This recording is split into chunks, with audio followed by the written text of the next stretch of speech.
नमस्कार, मैं हूं पंडित संतोष भारद्वाज। आज आपका परिचय करा रहा हूं मस्तिष्क रेखा और जीवन रेखा, इन दोनों में जो समन्वय होता है वो मैं आपको दिखा रहा हूं। मैंने आपके लिए चित्र बनाए हैं, मैं आपको चित्र दिखा रहा हूं। ये देखिए आप,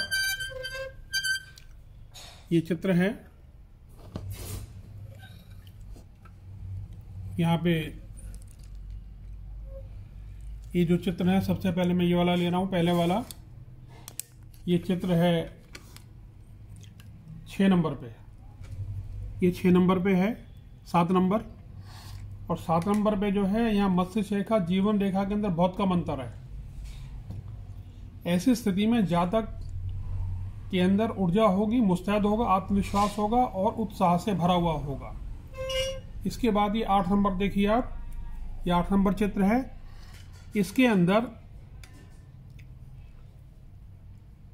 जीवन रेखा के साथ मस्तिष्क रेखा लगभग चिपकी हुई है, तो ऐसे जातक तुरंत निर्णय लेते हैं, साहसी होते हैं, पराक्रमी होते हैं, जीवन में सफल होते हैं और किसी बड़ी संस्था या उपक्रम के उच्चाधिकारी होते हैं। ऐसे जातक आत्मनिर्भर, मजबूत और तरक्की करने वाले होते हैं।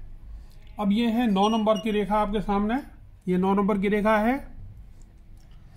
यहां पर एक दूसरे से स्वतंत्र हैं मस्तिष्क रेखा और जीवन रेखा, मगर बृहस्पति और मंगल उठे हुए हैं।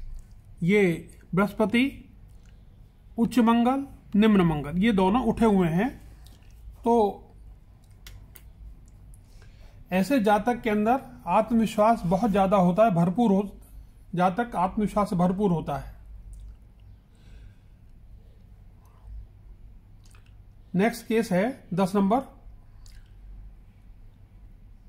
मस्तिष्क रेखा और जीवन रेखा स्वतंत्र हैं, एक दूसरे से अलग हैं और इनके बीच में अंतर बहुत ज्यादा है। ये जो अंतर है इन दोनों के बीच में बहुत ज्यादा है।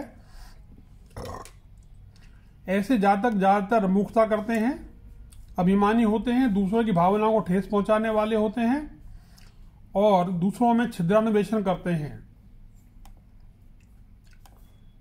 अब मैं आपको दिखा रहा हूं 11 नंबर केस। ये 11 नंबर केस है। इसके अंदर जो ये रेखा है, ये बृहस्पति पे शुरू हुई और वक्राकार होती हुई चंद्र पर चली गई। ऐसा जातक ज्यादातर खर्चीला होता है, अभिमानी होता है और जल्दबाज होता है। अपने बारे में बड़ी ऊंची राय रखता है कि मेरे से बड़ा कोई नहीं है दुनिया में, मैं ही सबसे बड़ा हूं, सबसे होशियार हूं मैं। नेक्स्ट है 12 नंबर पे जो रेखा है, यहां आप देखते हैं हृदय रेखा विकृत है। ये इसमें दाग, धब्बे, दीप, कट्स हो सकते हैं, कटी फटी होगी, परंतु जो मस्तिष्क रेखा है वो स्लोपिंग है, ढलान लिए हुए है ये। ऐसी स्थिति में जो जातक है उसका शरीर मोटा होगा, झगड़ालू होगा, अशांत होगा, बेचैन होगा, भावुक, संवेदनशील होगा, अविवेकी और कुतर्क करने के कारण उसको खतरा मोल लेने वाला माना जाएगा। ऐसे लोगों का वैवाहिक जीवन भी खुशी से हीन होता है। 13 नंबर मैं आपको दिखा रहा हूं। ये जो रेखा है 13 नंबर पे, ये बृहस्पति से शुरू होती है और बृहस्पति से शुरू होकर जीवन रेखा से जुड़ गई है। यहां देखिए आप, जीवन रेखा से जुड़ गई है ये और आगे निकल गई। ऐसा जातक नेतृत्व क्षमता रखता है, आत्मविश्वास से भरपूर होता है, योग्य होता है, महत्वाकांक्षी होता है, उसकी याददाश्त अच्छी होती है। यदि दोनों रेखाओं को छोटे छोटे टुकड़े जोड़ें तो ऐसा जातक दूसरों की सलाह भी मानता है। नेक्स्ट है 14 नंबर। यहां ये देखिए आप, ये रेखा बृहस्पति से उदय होके जीवन रेखा को छुए बगैर आगे निकल गई और इस केस में जातक मन मस्तिष्क में सामंजस्य स्थापित करता है, घर परिवार समाज मित्र संबंधियों के साथ में सहयोगियों के साथ में तारतम्य स्थापित कर लेता है। अब हम ले रहे हैं 15 नंबर पे जो रेखा है, ये 15 नंबर पे रेखा है नीचे आपके सामने। यहां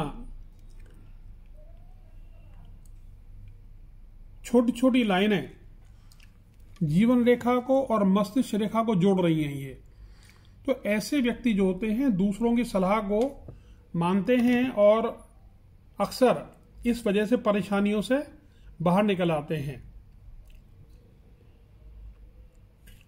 अब मैं बता रहा हूं आपको 16 नंबर रेखा। इस रेखा में आप देखेंगे एक गुणक है, एक क्रॉस है, मस्तिष्क रेखा और हृदय रेखा के बीच में लाल रंग का क्रॉस है। ये ऐसे व्यक्ति जो होते हैं इनको गंभीर पारिवारिक समस्या का सामना करना पड़ता है। हालांकि ये खुद में इसमें इन्वॉल्व नहीं होते हैं, ये उसमें पार्टी नहीं होते हैं, फिर भी इनको उसका असर आता है इनके ऊपर।